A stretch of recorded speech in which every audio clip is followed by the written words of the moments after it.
Les Postos, ça va être une journée complètement historique concernant le Paris Saint-Germain, mais on parle toujours pas de football, on parle de problèmes extra-sportifs. On a vu tout ce qui s'est passé ces derniers temps. Il y a une autre vidéo qui va sortir parce qu'on a vu aussi que Marco Verratti, ça vient de sortir aujourd'hui, aurait été vu à 4h30 du matin en sortant d'une boîte de nuit en plein Paris à quelques jours du Classico. Résultat, Marco Verratti sera indisponible et blessé pendant 4 à 6 semaines. Mort de rire, mais bon, coutumier du fait, on n'est même plus surpris. Et aujourd'hui, on apprenait qu'un joueur du Paris Saint-Germain s'était fait agresser par une prostituée transsexuelle. Donc voilà, un joueur du Paris Saint-Germain était venu pour pénétrer une prostituée. C'est la prostituée qui a pénétré le joueur du Paris Saint-Germain en question. Donc tout le monde a dit un petit peu ses pronostics. On a joué la facilité. Tout le monde pensait que c'était Neymar, Mauro Icardi. On a parlé de Marco Verratti, de Kylian Mbappé, de Thilo Kehrer, de Layvin Kurzawa.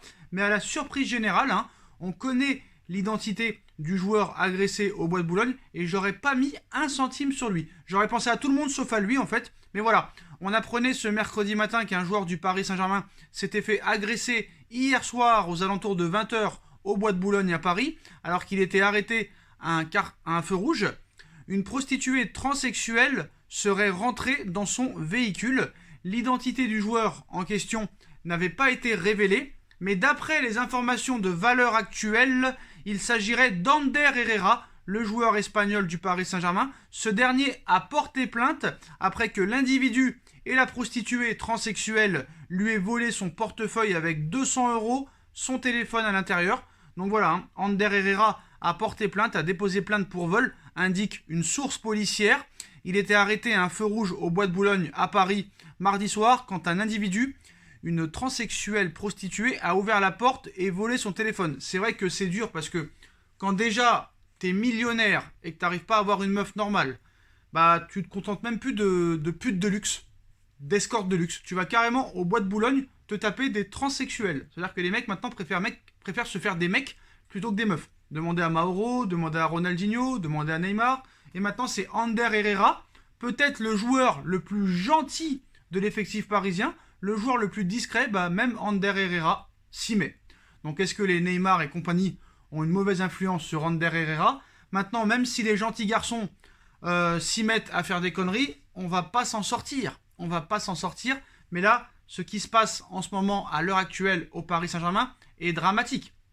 Quand tu vois aussi qu'une information vient de sortir, comme quoi Marco Verratti a été vu à quelques jours avant le Classico, sortant d'une boîte de nuit à 4h30 du matin, et comme par hasard, une semaine plus tard, blessure entre 4 et 6 semaines, c'est catastrophique, c'est horrible ce qui se passe à l'heure actuelle au Paris Saint-Germain. Où ça va s'arrêter, je ne sais pas réellement les postos, mais en tout cas, voilà, il n'y a rien de bon qui se passe en ce moment au Paris Saint-Germain.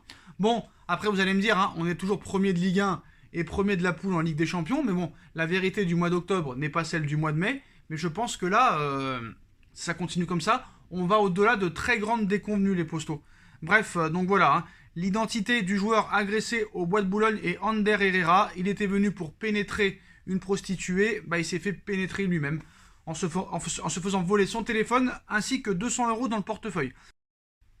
Autre histoire, les postos, Samir Nasri qui fracasse et insulte Neymar de merguez. La merguez du match contre Marseille, c'était Neymar. C'est Samir Nasri qui est en train de nous expliquer cela aujourd'hui, le constat implacable de Samir Nasri sur Neymar. Samir Nasri, qui a pris au moins 50 kilos, se permet de critiquer Neymar. Alors, Neymar est critiquable. Voilà, Neymar n'est plus l'ombre de lui-même. Voilà, en ce moment, Neymar est catastrophique, on va pas se mentir. Il est dans le dur depuis le début de la saison. Neymar est loin de vivre sa meilleure vie au Paris Saint-Germain. Face à l'Olympique de Marseille, il a encore été que l'ombre de lui-même, catastrophique, nullissime, de quoi clairement se poser des questions sur le niveau actuel de l'ancienne star brésilienne. Interrogé au sujet de la rencontre par le Football Club de Marseille, Samir Nasri n'a pas été tendre avec l'attaquant brésilien parisien. L'ancien Marseillais qui a affronté le Brésilien du temps où il évoluait au FC Séville ne reconnaît plus le joueur qu'il avait affronté en Liga il y a quelques années. Alors Samir Nasri sur Neymar, la merguez of the match pour moi contre Marseille, c'est Neymar. Pourtant, c'est un phénomène. J'ai joué contre lui quand il était au Barça. Là, cette saison, je ne le reconnais plus. Je le vois jouer avec le PSG, je le vois jouer au Brésil. Ce n'est pas le même Neymar avec le PSG et avec le Brésil. J'ai regardé le match avec la sélection brésilienne. Il arrive à faire la différence, contrairement à Paris où il n'arrive pas à le faire. Pourtant, le Brésil est une équipe moyenne et Neymar l'apporte. Alors qu'au PSG, il a des joueurs exceptionnels et il ne fait rien. Donc je ne comprends pas son rendement ces derniers temps avec le PSG. Pourtant, son ami Messi est content qu'il soit là. Le problème, c'est que la relation technique entre lui et Messi est aux abonnés absents. Après, je comprends pas réellement pourquoi Neymar n'y arrive pas. En tout cas, Neymar n'est pas dedans.